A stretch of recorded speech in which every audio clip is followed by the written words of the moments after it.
This is your USMNT Abroad weekend update from August 23rd to August 25th of 2024. Hi, if you're new here, I'm Filippo, and welcome to Tactical Manager TV, and welcome to the US Men's National Team Abroad series, where every single Monday we update you on how the Yanks did abroad over the weekend. Now, this is episode number 2 of the season, which is the sequel to episode number 1. But unlike Star Wars The Last Jedi, this sequel will actually not fail to deliver, because I never fail to deliver. My point here, and this is the best advice you're ever gonna hear in your entire life, so you wanna come closer a little bit so you truly can hear what I'm about to say. The best advice that I have for you is to never fail. Just never fail. Like, if you never fail, you will always succeed. And I understand that is easier said than done, but you know what's not easier said than done? To hit the like button. It's actually pretty easy, and it should have already been done by you, me, my mom, dog, cat, anyone watching this video. I actually don't have a cat. I'm more of a dog person. All right, let's begin the recap.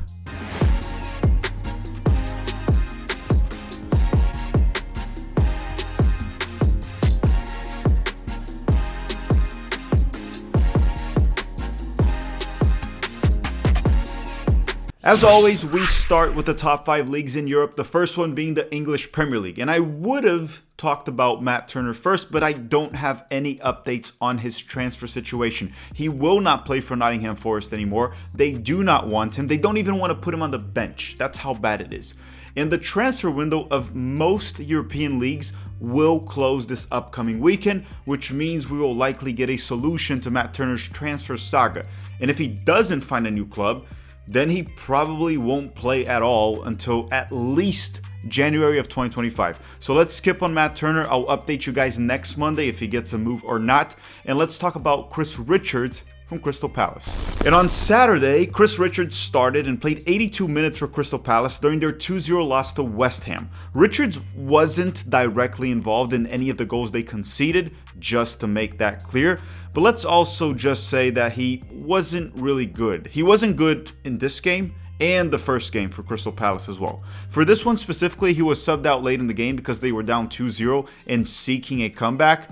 And it's been a pretty rough start for Crystal Palace in the English Premier League this season, with 2 losses in the first 2 games. Next up would have been Tyler Adams from Bournemouth, but he is still recovering from injury. He's expected to be back late September, early October, which means, knowing Tyler Adams, he probably won't be back till November. So let's skip on Tyler and talk about ARob from Fulham. And on Saturday, Anthony Robinson started and played the full 90 minutes for Fulham during their 2-1 win over Leicester. ARob had a very good game. Defensively, he was rock solid as always, winning his tackles, 50-50 duels, good recoveries, interceptions, but he also played a crucial role on offense to help them get the 2-1 victory. ARob provided the assist for Fulham's second goal. And it was a nice assist, where he didn't even take a first touch. He immediately just hit a through ball with his weak foot, his right foot, without taking an extra touch to settle it. He showed good vision and awareness to recognize Leicester's poor defensive positioning, catching them off guard with a through ball, leading to Fulham's second goal and the win. And that's ARob. For at least 2 to 3 seasons, he's been a very good, one of the best left backs in the Premier League. I would say probably a top 10 left back in the English Premier League. Now, I don't think he could play for Liverpool, like some people said, or Manchester City. I think Fulham is about his level, but he has been among Fulham's best players. Now let's leave the island and go to Italy, so we can talk about the Americans that play in the Serie A, the first division of Italy. The first 2 being Christian Pulisic and Yunus Musa from Milan. And on Saturday, Christian Pulisic and Yunus Musa both started for Milan during their 2-1 loss to Parma. But Milan wasn't the one taking the biggest L of this weekend. It was actually me. I took the biggest L of the weekend. And it's funny because on X or Twitter, I'm just taking W's left and right. W here, W there. I'm winning. I always win on X. But this weekend, I took a big, fat L. And I must admit, I got cooked alive by the official Parma account. So a moment of silence for Tactical Manager. I got completely destroyed on X, and I deserved it, to be honest. With that said, let's go back to the game and talk about how Christian Pulisic did. Christian Pulisic played 86 minutes, and he was mostly meh. He wasn't great. I mean, Milan wasn't great. It wasn't just him. The team looked disjointed. The defense was super shaky. Actually, they looked like that for both of the games, right? The first round and the second round this weekend. Christian Pulisic played as a right winger this time, unlike the first game where he played as a 10. However, Christian Pulisic did score for Milan a tap-in off a low cross from Rafael Leão. He was in the right place at the right time. It wasn't enough to save them from this 2-1 defeat, but Pulisic did break a record, an impressive one when it comes to American soccer players. He became the first American to score in 10 consecutive seasons in top 5 European leagues. He scored 20 goals in the English Premier League, 13 goals in the Bundesliga, 13 goals in the Serie A, for a total of 46 goals and counting. But to me, the craziest thing about this American soccer record that Pulisic broke is the fact that he has already played 10 seasons in Europe. No, seriously, 10 seasons. It's crazy how fast time flies. Like, I couldn't wrap my head around that Christian Pulisic has 10 professional seasons. He's only 26. But enough of Christian Pulisic.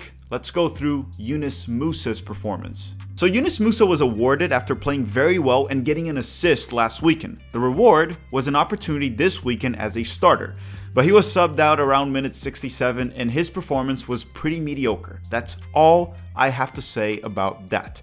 I do, before we end this section, want to give a shout out to the Japanese-American goalkeeper Zion Suzuki. I want to give him a massive shout out because he's actually really good. He started for Parma. He has been starting for Parma at age 22 and playing well in the Serie A. Unfortunately, he is cap tied to Japan. Otherwise, he would actually be our best goalkeeper right now.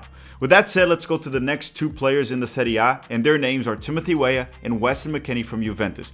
Now, Tim Weah is currently injured. He played on Monday, scored for Juventus. By Monday, I mean last Monday. And he scored for Juventus and he got injured. His hamstring got injured. And he won't be back till after the international break, which means he will not be with the US men's national team for the friendlies against Canada and New Zealand. As for Weston McKennie, he renewed his contract with Juventus once again after they tried to get rid of him once again, and he'll stay with them at least till 2026. The contract is till 2026. And Juventus plays this Monday. McKennie will probably be on the bench, so let me know in the comment section down below, did Weston McKennie play for Juventus or not this Monday, because we record this episode on Sunday night.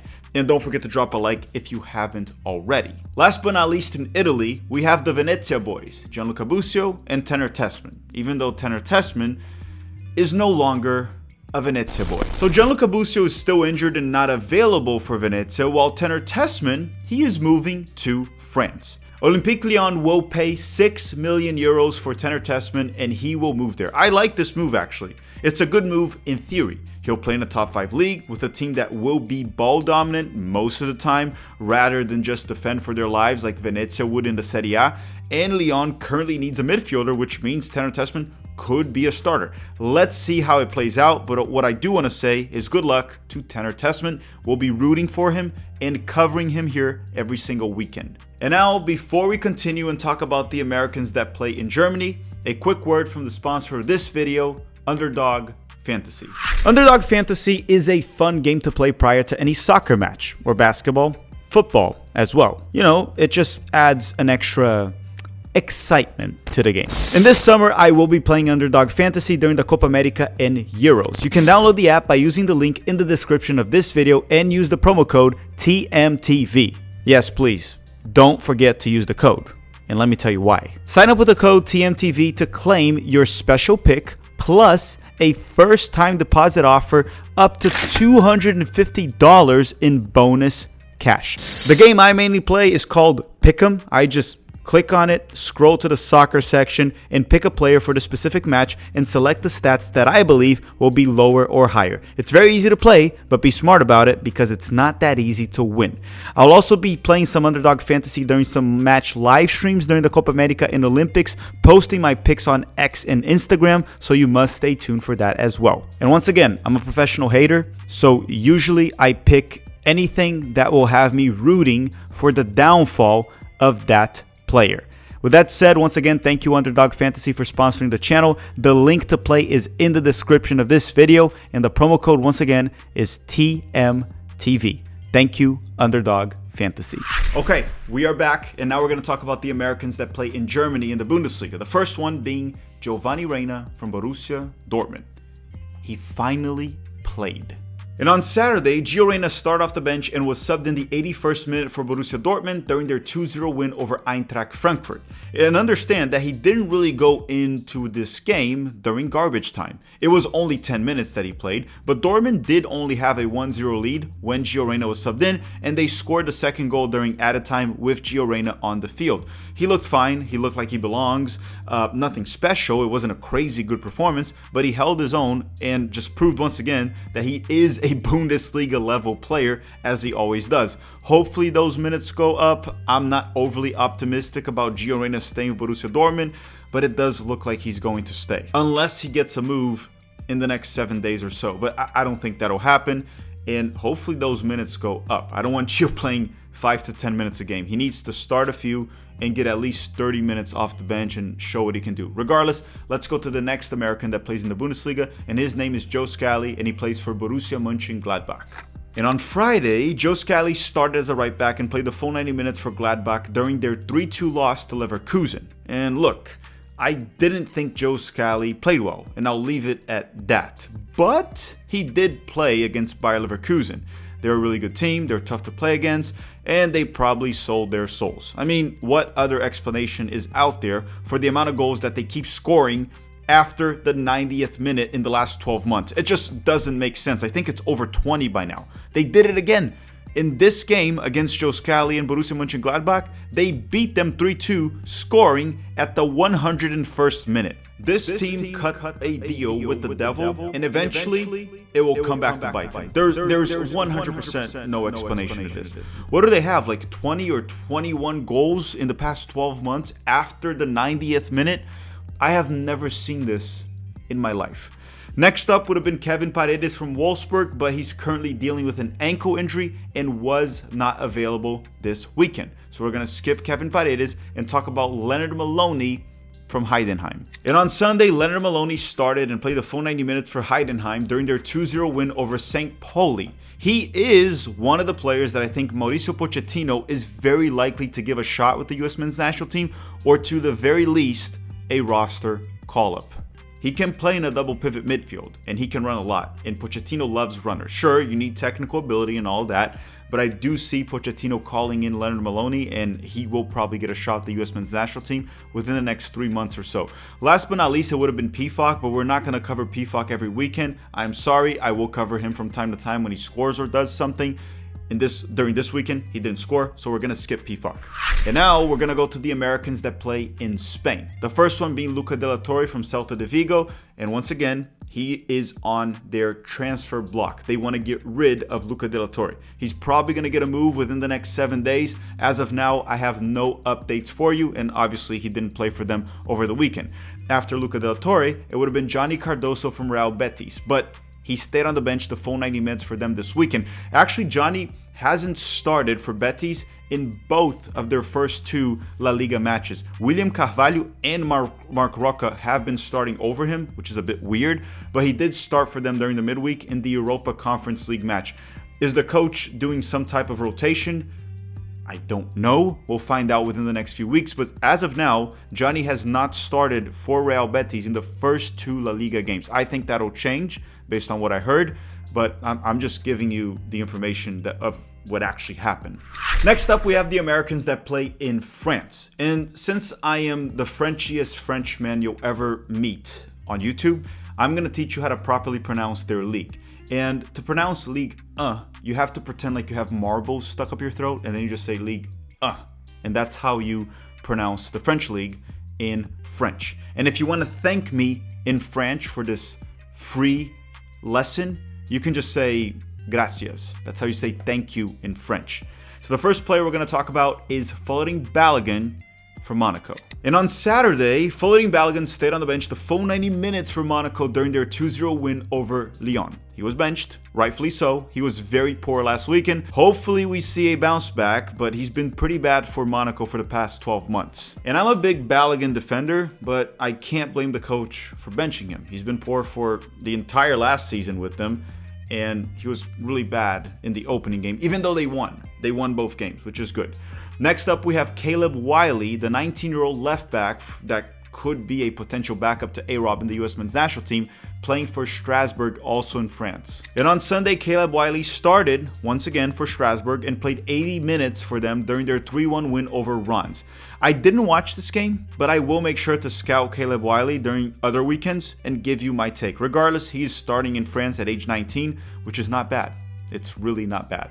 Last but not least, in France, we have Marc Mackenzie from Toulouse. And on Sunday, Mackenzie made his Ligue 1 debut and played 65 minutes for Toulouse during their 1-1 draw with Nice. Another player I promise to watch the upcoming weekend to see how he does in France, especially with how bad the US men's national team's center back depth chart has been looking lately. So I promise you guys that I will watch more of Caleb Wiley and Marc Mackenzie so I can give you more accurate updates and assessments of how they're performing in France. As of now, all I can give you is what I just gave you, but I will scout them and give you my honest opinion. As I always do at the channel, I don't like to make things up. So if I didn't watch the player, you're probably not going to get my opinion on it unless a very reliable source gives it to me, like Pete and some friends of mine from Twitter that I very much trust. With that said, we're done with France. Now let's go to the Netherlands and talk about the Americans that play in the Eredivisie. The first one being the PSV boys, which are Serginho Dest, that's not playing for them because he's injured, Ricardo Pepi, that normally doesn't play for them just because he just doesn't play for them, Malik Tillman, and Richie Ledesma. And on Saturday, Tillman and Ledesma both started for PSV during their 7-1 win over Almere City. It had to be 7-1. It just had to be. It couldn't be 7-2. It couldn't be 6-1, 8-1. It had to be 7-1. There's like infinite result, an infinite amount of results that it could have been, but they decided to win 7-1. Malik Tillman went to distance by playing the full 90 minutes and scoring a goal, bouncing back from last week's poor performance.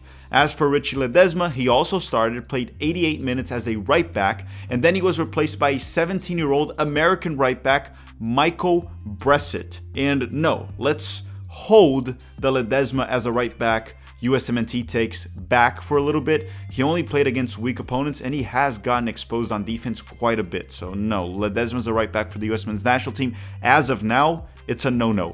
Ricardo Pepi came off the bench around minute 73 when PSV already had a 4-1 lead.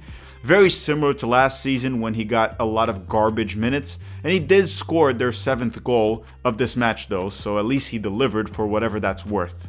Yeah, Ricardo Pepi's time with PSV is becoming very annoying. He only gets these garbage minutes when they have the game pretty much won, like 4-1, 5-0, and then he comes in and scores a goal that's completely meaningless. I mean, I'm happy for him, and I hope he continues to score, but it's just very annoying and doesn't seem like it's going to change unless Luc de Jong gets injured. But we're done with PSV. Let's talk about the Americans that play for Utrecht, and they are Paxton Aaronson and Taylor Booth. And on Saturday, Paxton Aaronson started and was pulled off at halftime for Utrecht during their 2-1 win over NAC Breda. They were down 1-0 and he got subbed out at halftime. That is a stinker alert. And a friend of the channel, Daniel Smith, that follows the Eredivisie very closely, and I do trust him a lot when it comes to his opinions in soccer, he did tell me that Paxton Aaronson did not have a good performance, and I'm going to go by that. As for Taylor Booth, he was not available because he was sick. And if you guys don't know, Daniel Smith has been a guest here a few times, I think 2 or 3, and every time he tells me something about the Eredivisie, I believe him, because he's kind of like never been wrong about things there. Yes, when it comes to Eredivisie, he's close to perfect. With that said, we're done with the Dutch League. Now we're going to go back to the island, to the UK, to talk about the Americans that play the EFL Championship. The first one being Josh Sargent from Norwich. And on Saturday, Josh Sargent started and played the full 90 minutes for Norwich during their 1-1 draw with Sheffield United. And guess what? You know who plays for Sheffield United? Austin Trusty. And he did start for Sheffield United, and we're going to talk about that in a second. Sargent, on the other hand, played very well. once again. He looked dangerous in multiple occasions, combined well with his teammates, and of course, he scored Norwich's goals. It was a 1v1 against the goalkeeper after a through ball where Sargent scored with a very nice finish. And listen, Trusty was one of the defenders that got beat off the ball by Josh Sargent. Was it entirely on Austin Trusty? No. But was it his fault as well? Yes, he did fail to stay with Sargent and to catch up to him. Besides that, Austin Trusty started and he looked fine in the 90 minutes. He also did look fairly comfortable on the ball. He wasn't perfect and he didn't look like a Tim Ream on the ball, but he looked fairly competent. Next up, we have Brenden Aaronson from Leeds United. And on Friday, Brenden Aaronson started and pretty much played the full 90 minutes for Leeds Red Bull United as he was subbed out around minute 90 during their 2-0 win over Sheffield Wednesday. Aaronson did score the first goal of this match. It was a nice left-footed finish in the box where he showed great composure and finishing ability. And I must mention, he was also involved in the build-up of that play. Overall, I thought it was a good performance from Brenden Aaronson, even though he continues, to get bullied on the field and pushed around, along with losing most of his 50-50 duels. But as I said before, I thought Brenden Aaronson actually played well. Next up, we have Haji Wright from Coventry. And on Saturday, Haji Wright started and played the full 90 minutes for Coventry during their 1-1 draw with Bristol City. After that, we have Ethan Horvath from Cardiff City. And on Sunday, Horvath started and played the full 90 minutes for Cardiff during their 1-1 draw with Swansea. And then we have Aidan Morris that plays for Middlesbrough. And on Saturday, Aidan Morris started and played 82 minutes for Middlesbrough during their 2-2 draw with Portsmouth. Last but not least in England, it would have been Luca Coleosho that plays for Burnley, but he wasn't available due to a knock. And there are a lot of rumors that he could be moving to Wolves in the English Premier League. So was it actually a knock? Is it because he's getting a transfer to the Premier League? Who knows? The fact of the matter is Luca Coleosho did not play for Burnley this weekend. And here's one interesting fact. He got relegated with Burnley last season. Sure, he was injured for like 6 months, but he did get relegated with them last season. And personally, I think Wolves could get relegated in the English Premier League. So if he does get this transfer, I don't know if it's good. He would go back-to-back seasons getting relegated in England. But it's whatever, maybe he'll play for Italy, so who cares?